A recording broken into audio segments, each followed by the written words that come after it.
I'm Joseph, And I'm Nick. and this is Fish Jelly. Yep. Oh, this will be posted on YouTube and on Spotify, the video. So we're doing that because we have to record on Zoom. Nick is in Berlin currently for the film festival. What year is it? The 73rd or the Yeah. 92nd? The 73rd. That's a It is? yep. Whoa, I guessed it the first time. Uh, So you arrived on Saturday? I flew out on Valentine's Day and I arrived on Oh, Thursday or Wednesday, the 15th. how was your Uh, flight? uh, I got no two flights. I had no sleep.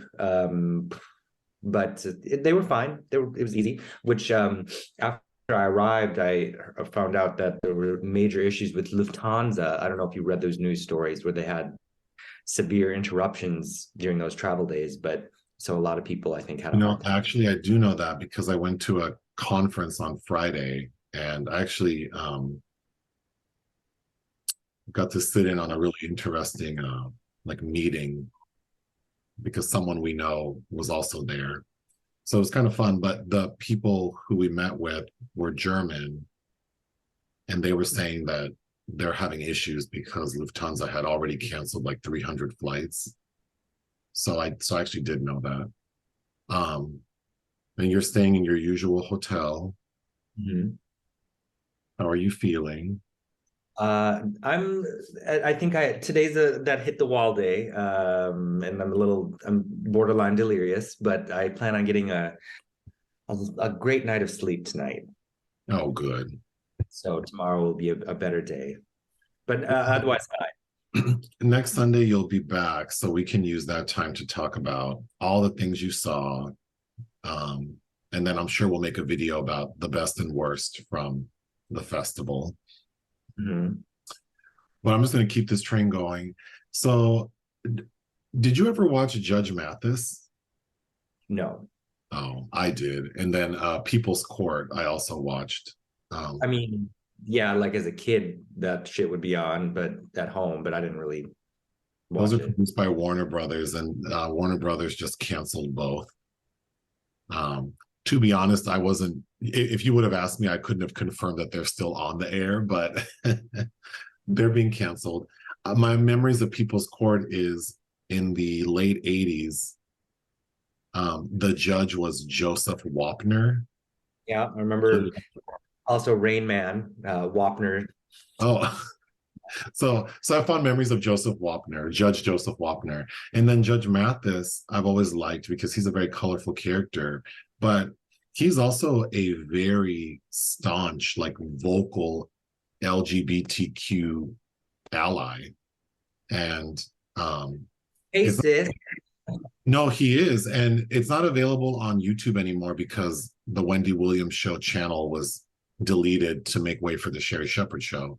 But if a person can find it, he was on Wendy Williams once, and she asked him about like the gay community, and he was very aggressive about how he's a very strong supporter. One of his children is gay, and oh, because she kind of questioned him, like, oh, I saw that you were in like the Atlanta, like the black, maybe it was like the Black Atlanta Gay Pride Parade or something.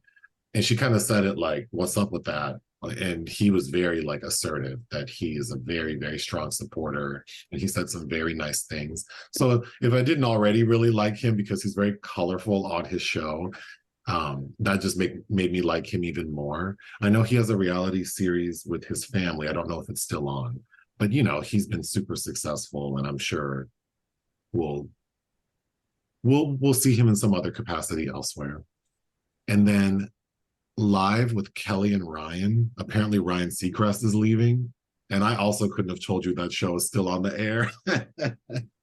I don't Um, like care for Ryan Seacrest. Not at all. And when I think about him, I think about that interview with him, Brittany. Will I Am, and Britney. And those two homosexuals are talking about their girlfriends. And you can see Britney Spears being like, oh, wait, hold up, hold up. She's calculating in her mind. Yeah. The only time that lady has seemed lucid to me is during that interview when she's like, no, no, no, no, no. I know a straight man and you're gay. Like, shout out to Grace Jones and Boomerang. Mhm. Um, well, so I know I've talked about me working in VIP services in a casino in Las Vegas many times, and I don't know what podcast or video has gotten more views recently that prompted more than one person to ask me like how I got a job working in VIP services. So I thought maybe I would talk about that for a second, and I hope it's interesting. But so I worked in VIP services at a casino called the Aladdin, and basically my job was to cater to all of the high-end casino guests and the talent who would perform at the 7,000 seat theater that was there. So I'm just going to tell a story. We'll see where it goes. But in 1999, I was a full-time college student, and I was working 3 part-time jobs, and it was miserable. So I needed to get like a nighttime job full time so that I wouldn't have to worry about my school schedule and I could make enough money to live. So my boyfriend at the time, who was my first boyfriend, he was the front desk supervisor at a casino off the strip. So he got me a job there. And my schedule was midnight to 10 a.m. And I worked 4 nights a week. And at a point, we had decided to move in together.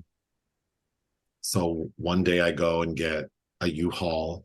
So I like get off work at 10 a.m., go home, take a nap, pack up all my stuff in the U-Haul, and then drive it to work. Because the plan was when I get off the next day at 10 a.m., I would move in with him. And he worked like an early swing shift. So he would work like 3 p.m. to 11 p.m. So I never saw this fool at work. But that day I show up to work and he's there. And he's like, we need to talk.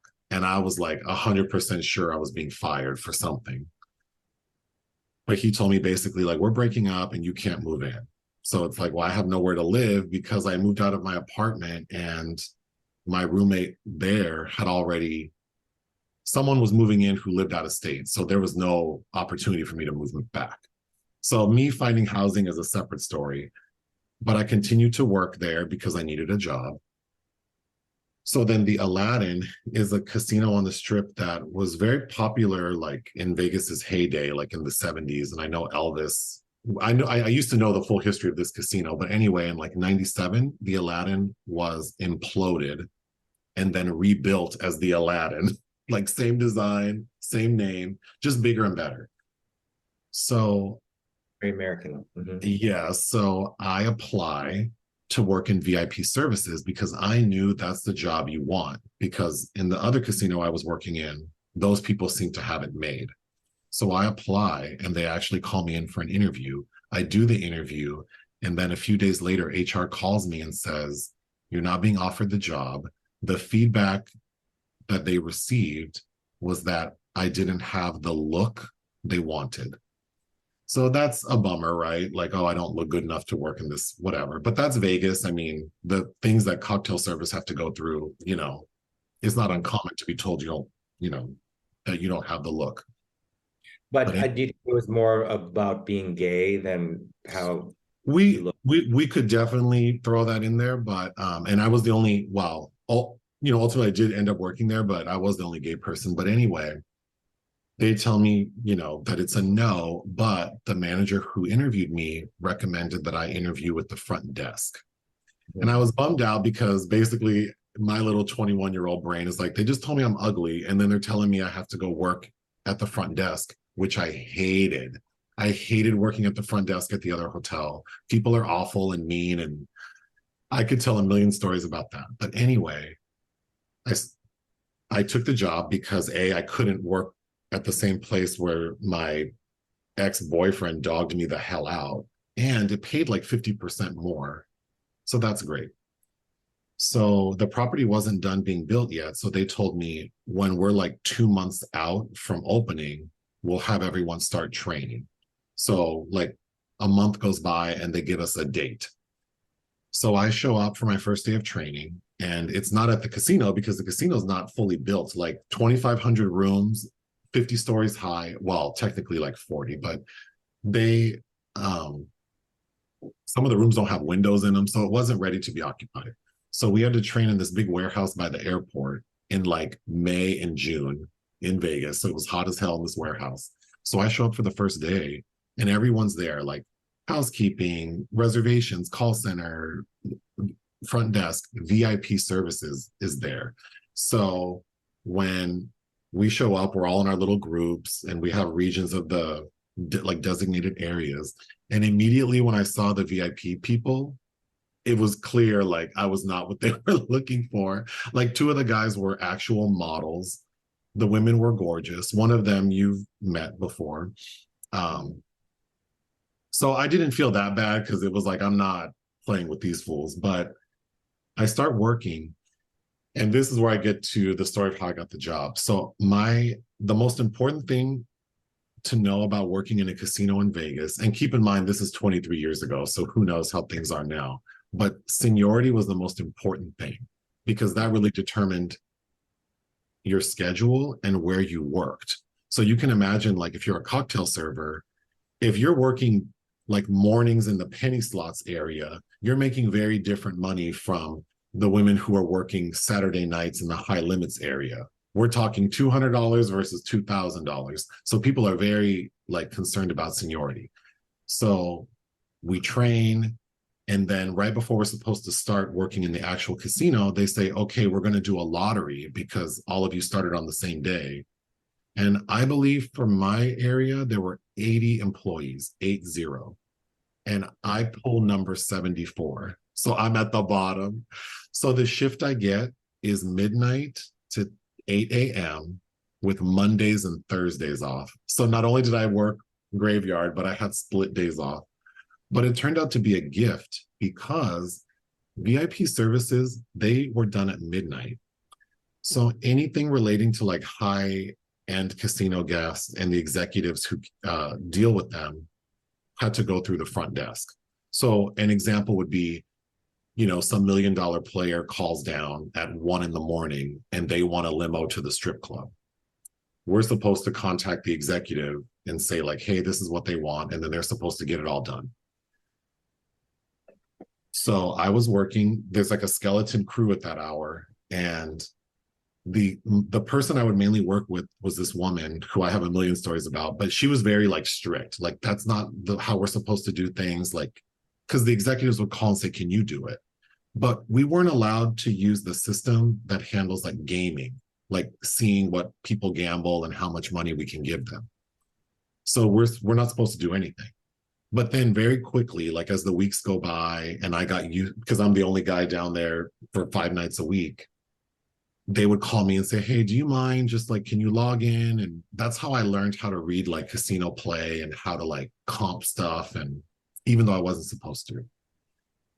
And when high-end guests would come in after midnight, they would give us the keys, because it's also important to know that we had like a private entrance for VIP guests. And it still exists. If you go to, the Aladdin is now called Planet Hollywood. If you go through valet, there's an area that's like a private like check-in, or you can go to like a private lounge, private elevator to like the high roller suites. So if it was like a random Thursday or Wednesday at 3 a.m. and a VIP shows up, I would have to be available at that private entrance to show them to their room and do all the stuff. So this is leading to the story of how I got the job. So one night, Stevie Nicks was supposed to arrive because she was performing at our casino. And they were like, make sure you're there, make sure you take them up, go check the room first. So it's like 1:30 a.m. She shows up with her assistant. I take them up, I wait outside the suite and say like, please check it and make sure that there isn't anything you need. And the assistant the suite, to normal people, it was a beautiful suite, but it had like a foyer and then you have to enter the next room to get into the main part of the suite. Stevie Nicks didn't even walk into the suite. She was just waiting in the foyer. Her assistant went in and immediately came out and said, this is not going to work. And I'm like, haven't even been working a month there. No one is available. I've already learned that the executives who are supposed to be available either are asleep in their office or they go home. And if we call them on their cell phones, they'll just tell us what to do. So I'm like, I don't know who to call because the one person I called wasn't available. And the assistant's like, this is not going to work. She wants a villa at the Bellagio. And I'm like, I don't know. Like, I don't know anything about anything. So I said, okay, let me figure something out. So they waited in the VIP lounge, and she's like, the assistant's like, if we can't get what we need, we're going to leave. So I'm like, oh my God. So long story short, call a few things. I do end up getting her a villa at the Bellagio. So of course I'm waiting for the next day when I come in to be told like, I'm in trouble. I don't know. But I was actually praised for like taking care of the situation on my own. And then they told me that if I wanted, I could work in VIP services on the phone, like not face to face. So I did take that job and then very quickly was able to make my way into working like in the lounge. And then of course I have a million stories about that. But it was not a very it wasn't an easy road to get into the VIP lounge, but I always think like, oh, if Stevie Nicks wouldn't have shown up and been difficult, I probably wouldn't have gotten the job. And it turned out, the 4 years I spent doing that job really changed my life. And again, I could talk for hours and hours, but that's the basic story. Nowadays, things are very different because most casinos on the Strip are owned by like two big entities. But back then, like the Aladdin was privately owned.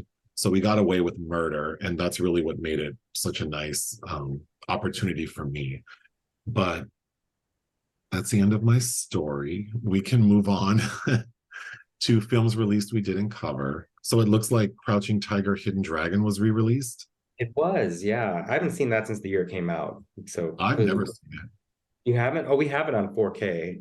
Oh, we should watch it. Yeah, with Michelle Yeoh. Oh, she's in it? Yeah. I didn't know that. And you know who directed it? Ang Lee. I didn't know that either. Something called Emily.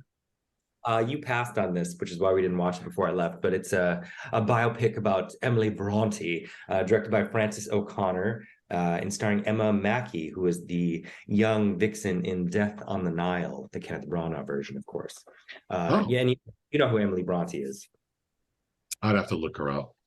She wrote Wuthering Heights. Oh, the Bronte sisters. Yeah. Yes.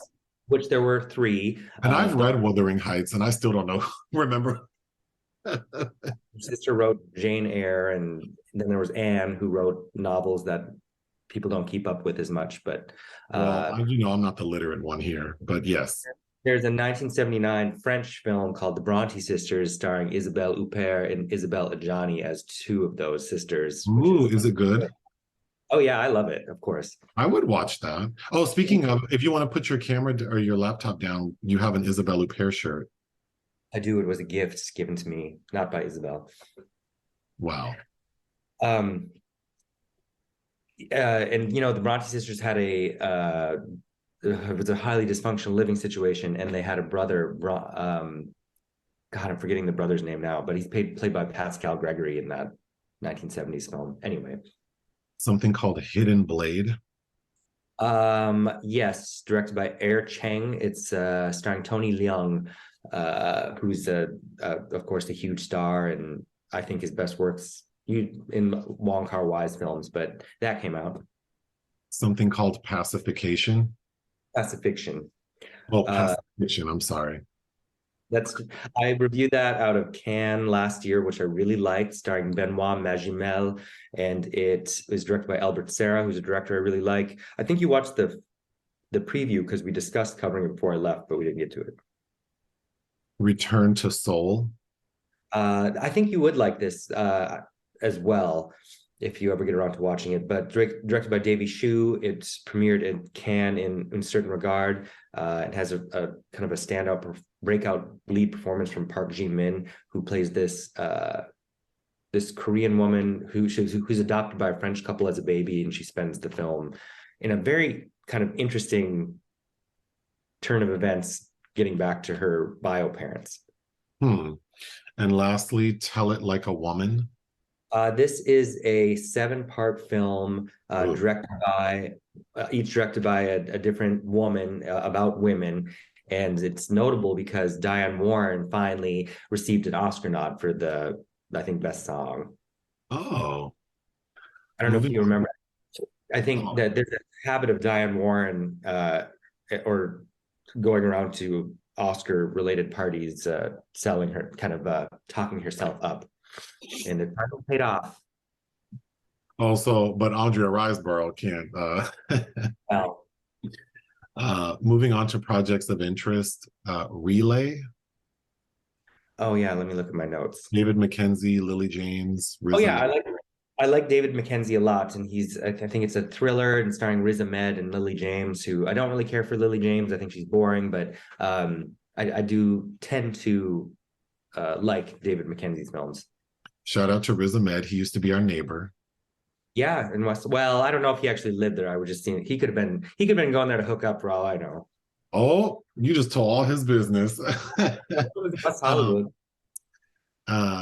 Mean Girls stage musical.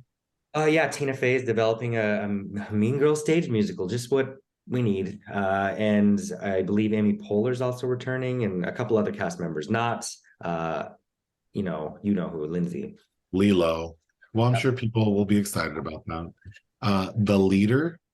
It's a film about the Heaven's Gate cult, directed by Michael Bell. Ooh, And Tim Blake Nelson and Vera Farmiga are going to play those fun cult leaders. I would be interested in that. The Fountains of Paradise. A Pitchapong Weerasthakul, the Thai auteur, who directed such things as Uncle Boonmi, who can recall his past lives, and which won the Palme d'Or. Cemetery Splendor, which is a favorite, Tropical Malady. He is apparently going to be adapting an Arthur C. Clarke novel. It hasn't been announced for sure which one. I'm sure that it'll be an original take on it, but maybe The Fountains of Paradise. But that's exciting news.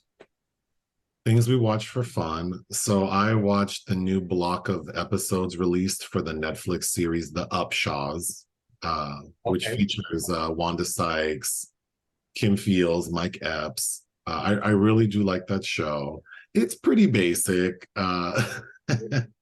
but I like that it doesn't shy away from like more adult content in contrast to the show on Netflix, which I also like with Loretta Devine and one of the Maori sisters. That one is definitely a little more, you know, That's family values. yeah, something like that. So yeah, but I if a person hasn't checked out the Upshaws and you like any of those three people, I would recommend it.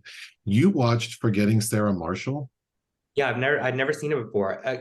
So I watched it on the plane here, which means I didn't see the infamous penis shot. I was just gonna ask, did they show it on the plane and they didn't?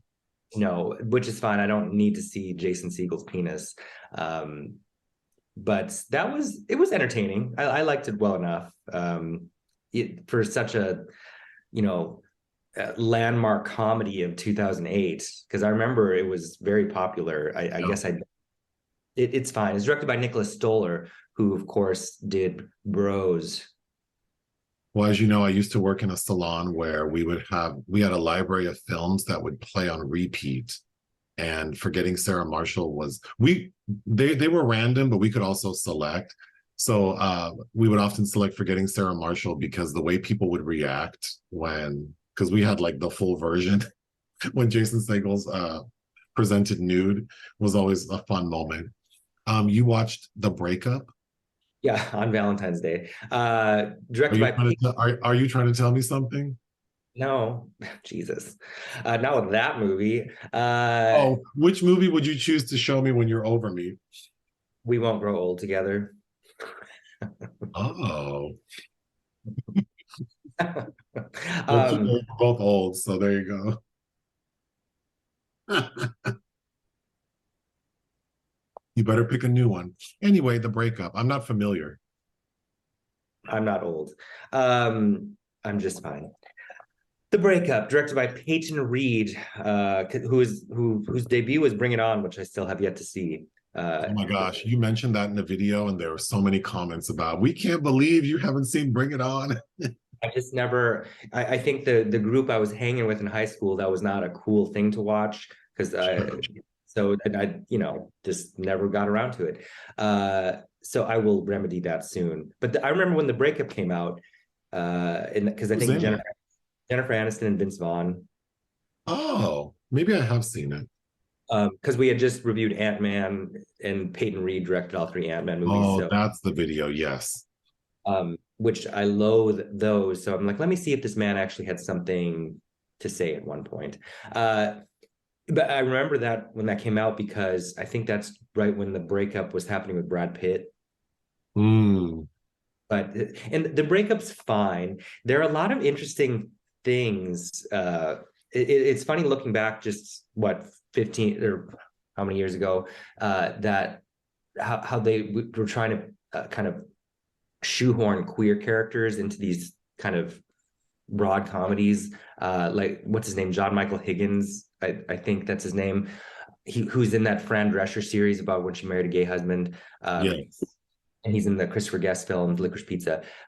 He plays Jennifer Aniston's gay brother, who apparently gay people can't read the room. And then Justin Long plays Jennifer Aniston's coworker, who at this day and time we called that character non-binary. Oh, Very interesting portrayal. And then Anne Margaret is completely wasted. She's in like one scene as Jennifer Aniston's mom. It's like, if you're going to hire Anne Margaret, could you give her something to do? well, yeah. Anyway, it was okay. Okay. Unfortunately, there are entries in the obituary section, and there are some honorable mentions. So I'll start Oh, with honorable mentions. So, Bruce Willis's condition has worsened. He has that frontotemporal dementia. So it looks like he's in bad shape. He's I only read that. 7. That makes me sad. I mean, I know it affects a lot of people, but you know, I also, it's like to have a memory of someone. Um, and he's looked good for so long too. To think that he's not in good shape right now is sad. And of course, I have very fond memories of him in Moonlighting with Sybil Shepherd. Actually, I had a breakfast with my mom yesterday, and we were talking about him and Moonlighting, and so yeah. And then Jimmy Carter, he's going to start hospice care. I saw that headline as well. Yeah, but he's like 98. He's been kicking for a long time. Yes, he has. But yeah. And then um, Tom Sizemore, he's in critical condition. Like he's in an ICU right now because he suffered a brain aneurysm. Oh, well, And we were just talking about Tom Sizemore, and I couldn't remember why. Devil in a Blue Dress. That's right. Devil in a Blue Dress. His character he does a very good job of being vile. Yeah, But typecast in that yeah, way. but that's also very sad. Yeah. And then for people who have passed, George Uh, T. Miller. Oh, sorry. there's somebody that I don't think I read right as I was leaving my last film that Richard Belzer died. I have that on my list. Yeah. Oh, sorry. Okay. I So thought, George T. Miller. yeah, there are two Australian directors named George Miller. And one of them died. I think what he was, he 82. He is best known for The Man from Snowy River and The Neverending Story 2. So it's not it's not the Mad Max George Miller, 3,000 Years of Longing. And he has a film that I own called The Aviator, starring Christopher Reeve, which Not the Aviator. So he is just yeah, like second rate everything. yeah. But he died. Well, I'm sure he'll be missed. You mentioned Richard Belzer, who I think, well, I recognize him like his face. Like I know he was a comedian, and I know he's on like a cop I think type he's on drama show. Homicide: Life on the Street, and something else. But I was reading that like a longtime friend of his is the one who confirmed his death, and he said the friend said that Richard Belzer's last words were "F you, mother effer." I have to watch my language because it'll be on YouTube, but that's a good way to go out. Yeah. Well, I think I read somewhere weren't Joan Crawford's last words were "Don't you dare pray for me" or something. Those will be your last words. Oh yeah, since apparently never mind. Oh, well. And then lastly, Raquel Welch died. Yeah, that bummed me out. Yeah.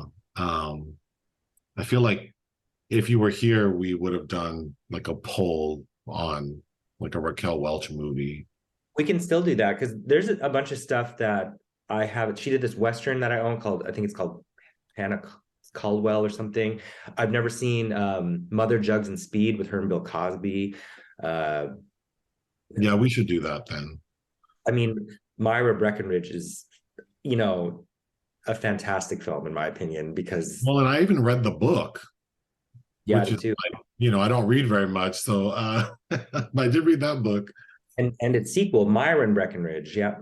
So, but I mean, just like an otherworldly beauty, like when you talk about someone being snatched, that's Raquel Welch. And then even as she aged, she had a wig line and the wigs were crunchy. And there are lots of, if you Google like Raquel Welch wig tape, there are a lot of pictures of her with her. Because she, lace front wigs are more mainstream now. But when she started, getting used to adhering them, there are a lot of photos of her with her lace not being glued down properly. But that lady looked amazing and had such a fantastic career. Do you know she wrote a memoir? Yeah. I remember watching interviews when she was promoting it. I'm sure she's had the most fascinating life. And she was only like in her early 80s, right? Yeah. Well, moving on. So our secret film is just sort of what was convenient. So Yeah. on the plane to Berlin, you watched the 1998 American science fiction psychological thriller film directed by Barry Levinson called Sphere. Uh-huh. What do I know Barry Levinson from? The Bay, that found footage horror film. I know you've Oh, yeah. seen. Uh, I think didn't he do Rain Man? Oh, well, maybe that's how he got Dustin Hoffman to do this. Well, he also directed Wag the Dog with Dustin Hoffman, which he made on the fly because Sphere was going through so many production delays. So yes, he likes Dustin. His son, Sam Levinson, is also a notable director who was the one that was dating Ellen Barkin for a long time and was much younger than him.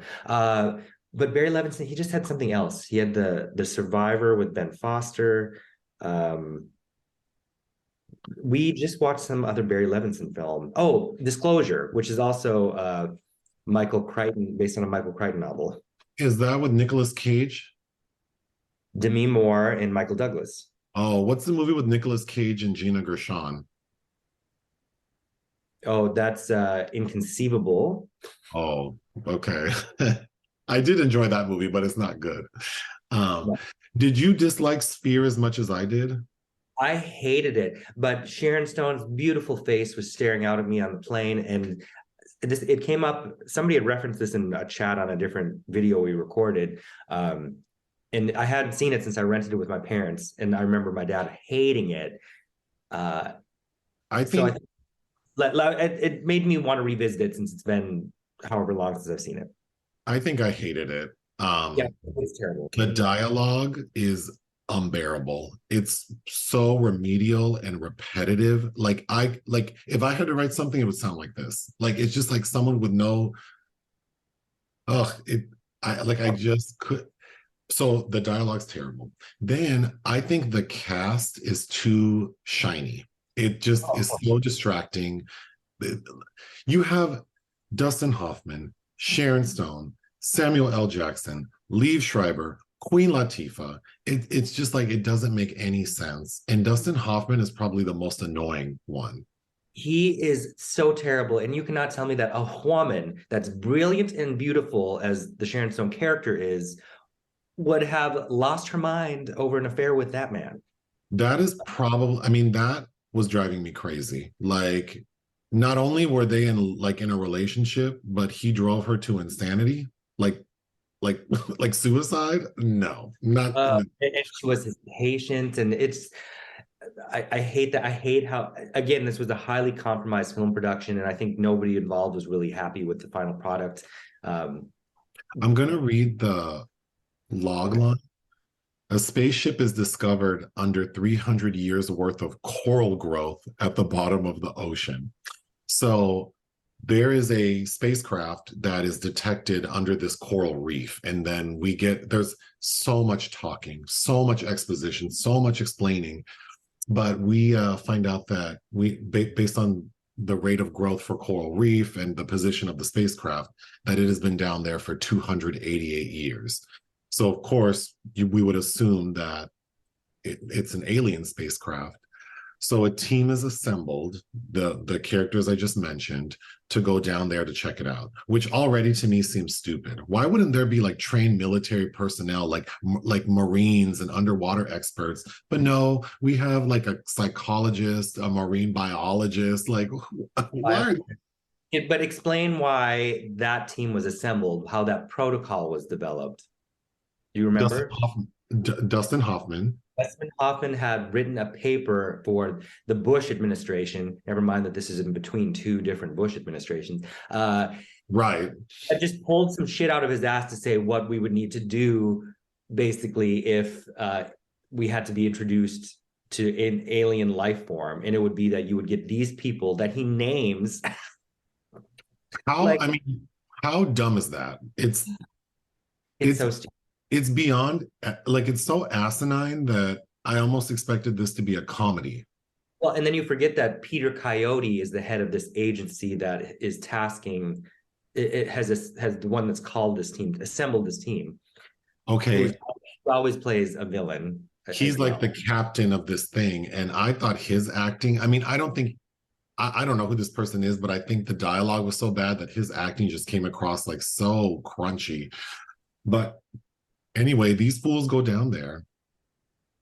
And the only cool part about the movie, like that gave me any sort of tension, is they're roaming around this airtight spacecraft, like 20 leagues under the sea or whatever fathoms. I don't know the terms, but In the Jules Verne book is a reference. Yeah.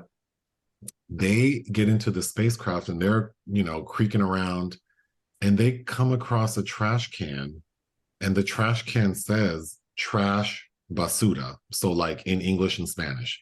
So clearly, this is not a foreign spacecraft. So then immediately you think, oh, time travel. And that's what it is. It's basically that some team in the future crash landed on Earth, in the 1700s. And we find out that they got sucked into a black hole and they were looking for something. And what they're looking for is a sphere. Oh my God, the scene where Lee Schreiber's talking about some artist drawing a perfect circle. It's just like, what is the purpose of any of this dialogue? I But just left a movie where he played Henry Kissinger. Anyway, he was probably more grating to me than Dustin Hoffman in this movie. well, I mean, they're very close as to how bad it is. Um, so we find out, to wrap it up, that this sphere has like powers. Like if someone goes into the sphere, they end up developing this power where, like, their dreams come true. But in this movie, it's manifesting as their nightmares come true. So we basically see like all of these people's fears come to life and they start killing each other because of it. But really only like three people end up dying, because the final three are Sam Jackson, Sharon Stone, and Dustin Hoffman. And they're able to destroy the sphere, blow up the spacecraft, and get to the top of the ocean. And then they're rescued by some ships, which I thought was so crazy, because we're told that the explosion that's going to occur is going to be like a nuclear, like an extinction level event type situation. And then when their when their submarine gets to the top of the water, there are like no ripples in the ocean. Wouldn't you expect like a tsunami? Anyway, the end. Well, no, it's not. they were trapped down there because of this storm raging on top of. That's right. But the Yeah. final scene is that now that they've been rescued, they're in quarantine and they know that they're going to be questioned, like what happened. Several people died, like everything blew up, what happened? And they make a pact to say that they're going to forget about the sphere. That's so.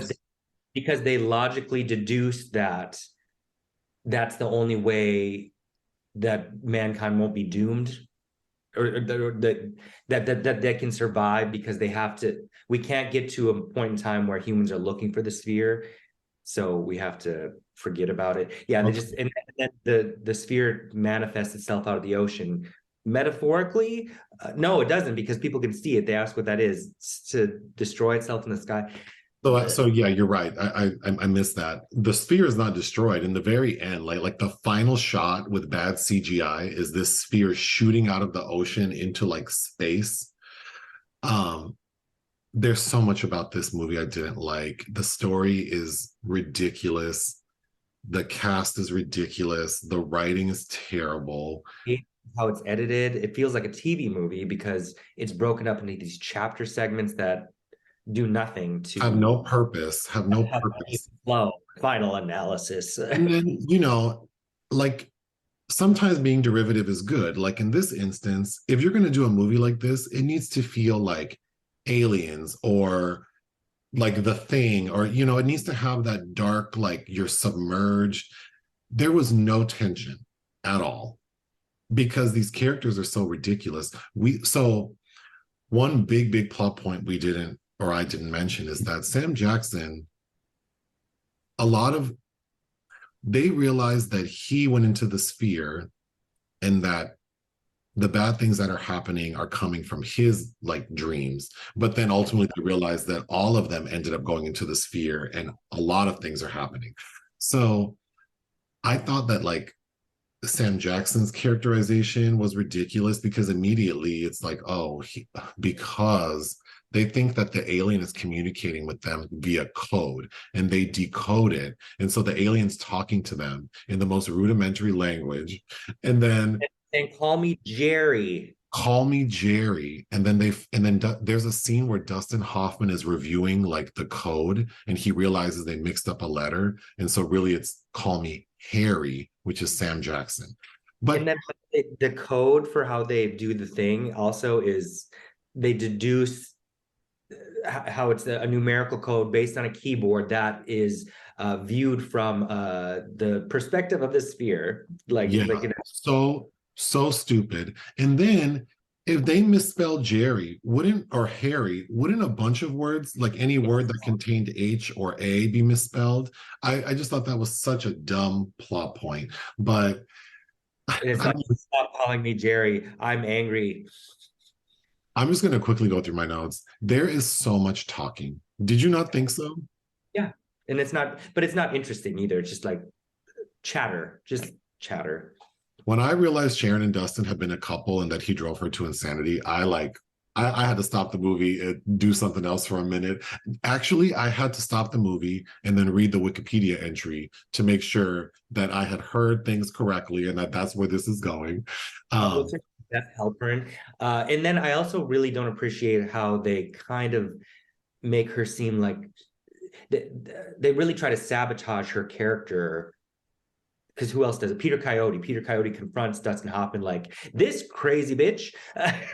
That's my next note, because they confront her about like her like drug use and she's like, well, every once in a while I take a piece of Xanax, which made me think of a piece of a burger. Just take the whole pill. Yeah, they're just totally, I mean, the writing of this character, making her like this hysterical woman who's like went insane over this homely ass man, Dustin Hoffman, and she's an educated woman, like a doctor, a marine biologist, and they make her so. I'm not even going to go through them all, but I wrote down so many lines of dialogue that are just terrible.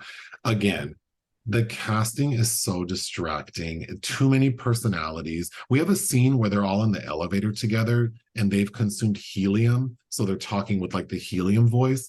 And I just thought, why are we doing this? Why are we doing this?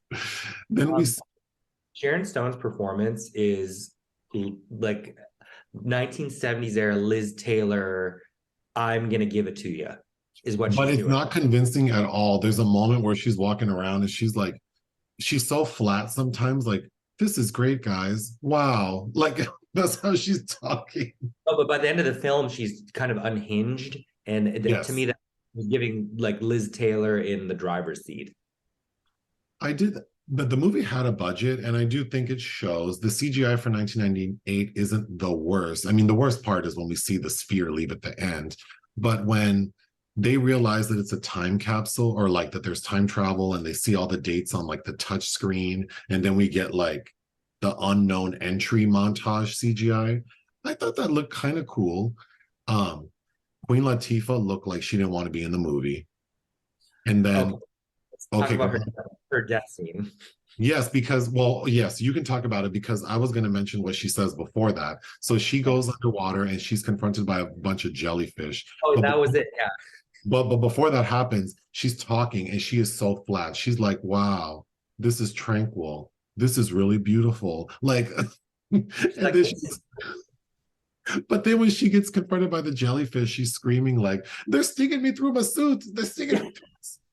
yeah, it's It's it's uncomfortably bad. And then we see Queen Latifah's dead body like on the autopsy table, all bloated and crazy. I thought that looked crazy. And then ironically, Queen Latifah was recently on, you were in the room when I watched it, I think, where she was on maybe like the Drew Barrymore show. And Drew Barrymore was like, hey, um, I was reading that you have like a no death clause in your contracts. And to set it up. And Queen Latifah was like, yeah, because earlier in my career, they would always kill me off. So I'm like, well, this movie would be probably one of the examples she would cite. Like she's in this horrible movie where she's the first one to die. Yeah, in a film that there's not that many deaths.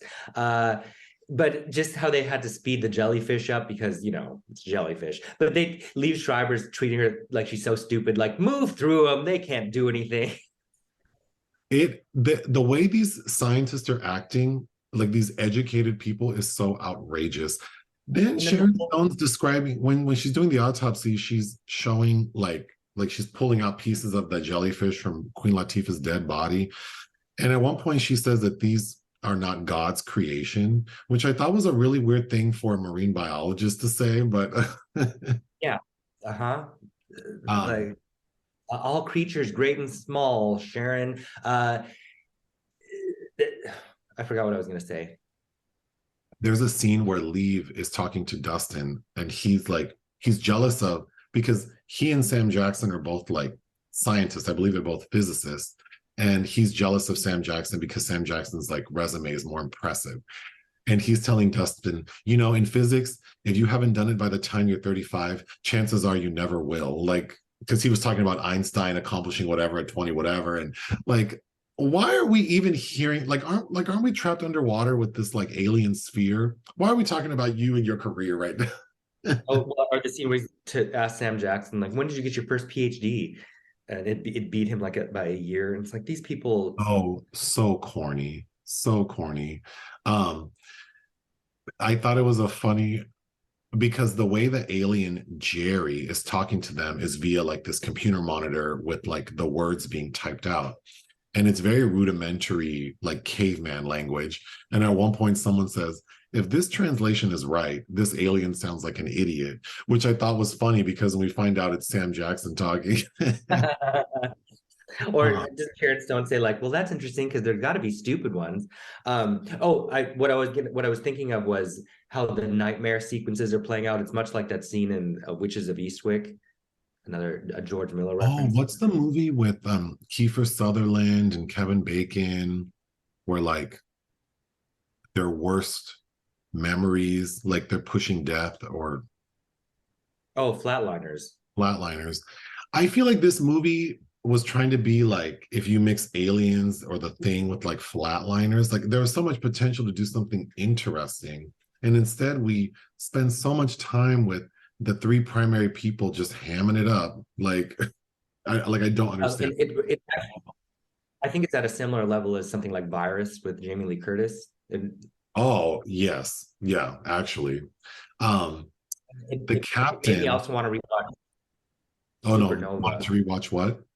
Supernova with Angela Bassett. Oh, I would like to watch that. Which Walter Hill had his name taken off of. There's a moment when the captain is explaining air pressure to leave, which was so stupid to me. Like he's a physicist. Why are you explaining how air pressure? He's like if you don't do this, it's gonna like this is gonna collapse, and it's like yeah, I know how this works. It's because he's explaining it to the audience who are not physicists, I Oh guess. God, I know. Just like the writing is just like hitting you over the head. Getting back to what you said about them making Sharon crazy, the captain literally says like, "Don't listen to her; she's crazy." And that's after he finds out that she attempted suicide by taking 20 yellows, which is a reference to a drug called Nambutal. Um, I did think Leave's death was pretty gruesome because like a fiery like Oh, under the door. Yeah. yes, like some heavy piece of machinery falls on him, but he's like on top of a grate, and then underneath the grate, like a fire ignites. So we see him like trapped, and then like his head is burning. That was pretty gruesome. There's also a really interesting close-up shot of Sharon Stone. Do you recall that? Where like the camera pans in on her. I thought that was cool. Apparently, she had asked the cinematographer, she was very concerned with looking a certain way on camera. And the cinematographer was like, we're trapped underwater. That's Uh, interesting because I hated her hair and I hated that her hair looked like it because that hairstyle she has required styling. Even though it looks messy, it requires product. So it's like, why do you have like this tousled pixie with these terrible highlights? Did you notice she had like individual pieces that were clearly foiled? Like, who thought like they needed one highlight right here? I hated her hair. Okay, can you talk about the scene? Can you talk about the scene where Sam Jackson is reading 20 Leagues Under the Sea and then Dustin has this vision of all the books? 20,000 Leagues Under the Sea. Yeah. Mhm. And then he says like he was scared after page 87. So then he finds all these books and after page 87 they're all blank and that's when they realize that it's his nightmares coming to reality. And that the thing crushing them is the Kraken creature from that book, which happened on page 80. This movie's not sophisticated enough to play with this sort of like psychological like these mind tricks. It just feels so dumb. It's just dull. It more than it is even dumb. It's flaccid and banal, but I don't have anything else to say about this movie. I'm glad that we got to both watch the same movie for this podcast, but this shit was not it at all. I know. Well, of the three movies I watched on the plane, I felt like this was more interesting to talk about than the other two comedies I watched. But Sure, sure. What would you give this movie? like a I would one. give it 1 out of 5. It It's was like it was hard virus. to get through. It was hard to sit through, even on a plane, because it's like 2 hours and 14 minutes, right? It's long, yeah. I had to And watch it in 3 segments. I never read the book, but I was a Michael Crichton fan. But the '90s there was a Crichton craze, right? Because of Jurassic Park. Um, and I remember in '97, I had very high hopes that they were going to make his book Airframe into a movie starring Sigourney at one point. That never happened, but Mm. we got Sphere instead. I don't know. Well, that's all for that. So we will be back next Sunday to hear about your goings on, your escapades and whatnot. And then we have 3 reviews coming out this week for Cocaine Bear and some other things I don't remember. Juniper and I think Linoleum. That's right, Juniper and Linoleum. So we have some stuff coming, and then Saturday we won't have a live video because you'll be flying back that day, I think. But I have another film from a Black female director in the can that I will drop on Saturday. Mm-hmm. Is there anything else you'd like to say to the people? Power to them, power to the people. Love, peace, and hair grease. All Mm-hmm. right. Well, ta-ta for now.